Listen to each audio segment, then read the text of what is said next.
Now the OSP is doing a good job. Machas is going through a lot of frustrations. I must also say that this is an extravagant OSP. Very extravagant. Do we all remember how much he wanted as salaries for the people that he was working with? Do we all remember the figure? Today it has come out that it is not only about huge salaries, but also about a 30 million Ghana cedi worth of vehicles that the OSP requested to be able to fight corruption. You do not even know your country. How pathetic this country is. How this nation is stealing from itself.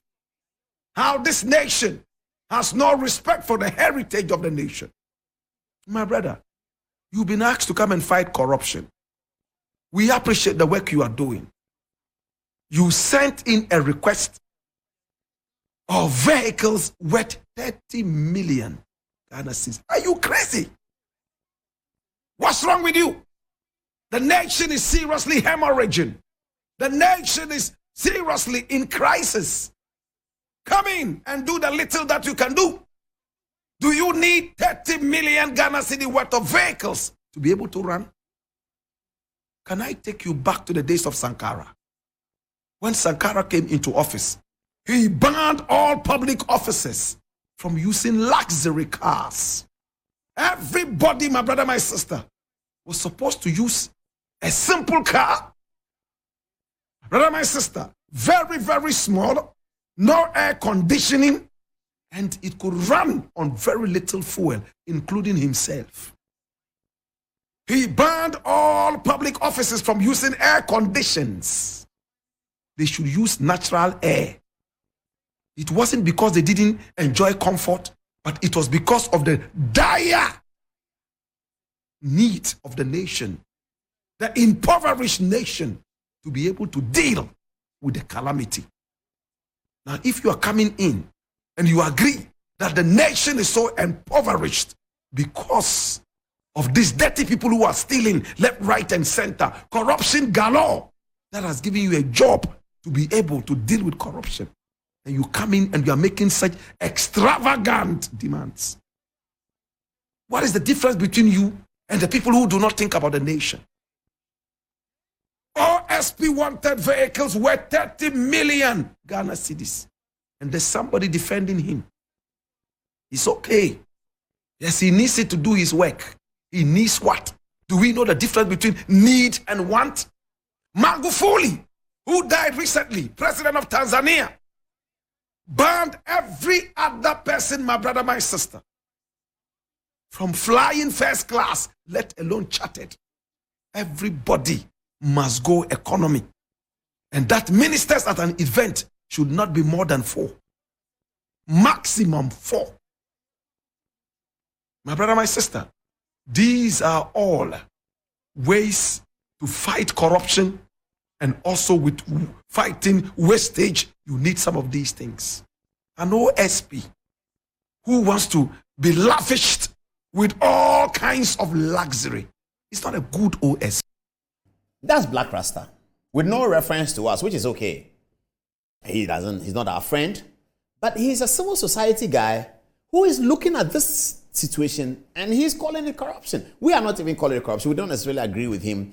We do not necessarily agree with everything Blakk Rasta said. But the fact that it's a matter for conversation, it's important. And 4 states, corruption police, civil society, corruption police, if this budget of 30 million for cars had been issued by the Attorney General, viewers, just think about it. If the Attorney General had said, I want bulletproof car as Attorney General, all hell would have come down, broken loose, torn apart. Assuming that Dr. Adom-Otchere, IGP, says he wants bulletproof car, I will be the first. Here, you know that already. I will be the first to call out Dr. Adom-Otchere and say, what are you talking about? Ghana is just coming out of COVID. You want bulletproof car? That's what I would have said. And other people would have said the same thing. If Dr. Adom-Otchere said he wants bulletproof car, this is what we would have done. If the director of immigration says he wants bulletproof car, we will take him to Teshi and shoot him like Rollins shot at Champon. We'll shoot him. The university people will come and will carry him, will take him to the director of immigration. You want bulletproof car? We'll take him to the stakes and shoot him. The offenses for which Rawlings shot Achampong and Utuka and Amedome and Akufu, we saw it. The OSP says, I want bulletproof car, 30 million. Civil society said they haven't heard it. That's what they are telling us. Only Blakk Rasta is talking. The entire civil society, all the media, say they have not heard it. We hear. We hear. The day they come and talk about another corruption scandal, we will draw them back and tell them their real clothes, that they are only wolves in sheep's clothing. Is wolf in sheep's clothing, they do that. Blakk Rasta is not wolf in sheep's clothing. He doesn't care. He's telling you what it is. He's giving you the facts that you cannot do that. He's calling the OSP extravagant. We don't think he's extravagant. That's not our opinion. We just think that it is so excessive that it has to be investigated by the Auditor General. It is just so excessive for an OSP in Ghana. I don't even know whether in Nigeria the OSP does that. But for an OSP in Ghana to say, I want bulletproof cars. Who is going to supply the bulletproof cars? Is there a connection between the OSP and the potential supplier? Is there a relationship? Is it a business relationship? Is the OSP doing business with his friends? Is that what the office of the OSP has become?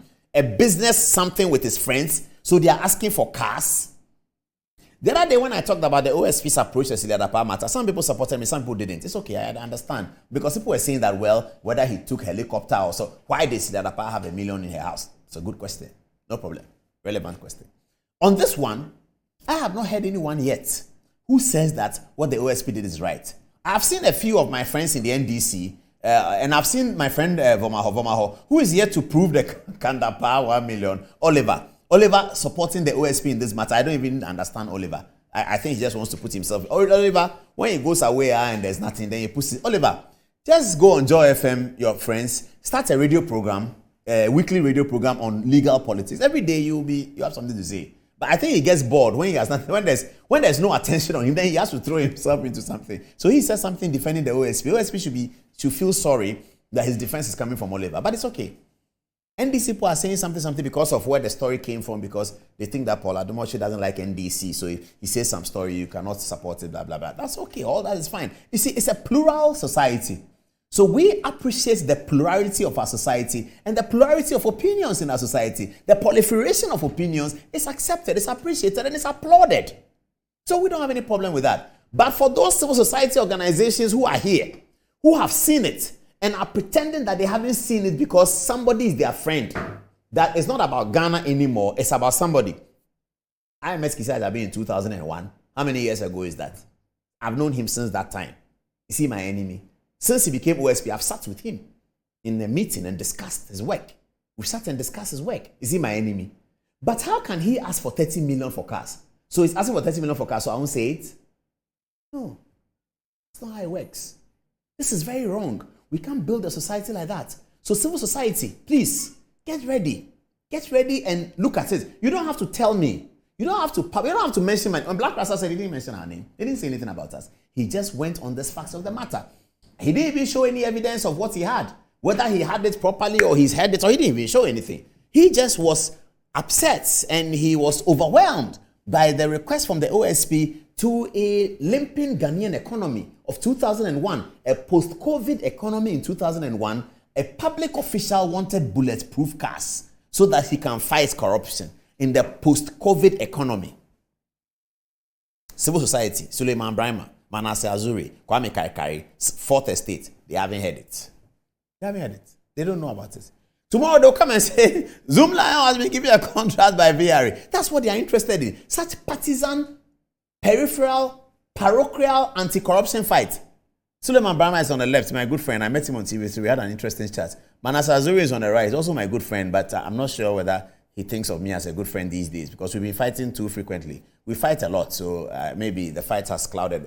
This is Professor Kwame Kaikari, a very seasoned professor of mass communication, particularly seasoned over many years, but his support of the Fourth Estate has been quite disappointing. And Anas Arimia, Anas, famous investigative journalist, they call him the Titan Anas. So yes, these are civil society people. I don't know why they didn't add my friend Franklin Kujo, who sometimes finds time to watch this program. Sometimes. Franklin Kujo, you've seen it. I'm not mentioning Bryce Simmons, see, because Bryce Simmons is not a corruption police. Bryce Simmons is an IT technology enabler. He is big on tech. So as soon as you come and publish something on technology, Bryce Simmons will take you on. I love Bright for that. He calls me Manche. I call him Bigger Manche. Bright, if it's technology, he's there. If it's the way in which government money is being spent on a project, Bright is there. So I'm not talking about Bright on this one. I'm talking about corruption police. Those who say that they are wearing binoculars and they are looking at corruption. Those people, have they seen that a public official made a request in 2021 post-COVID to buy these cars? Well, anyway.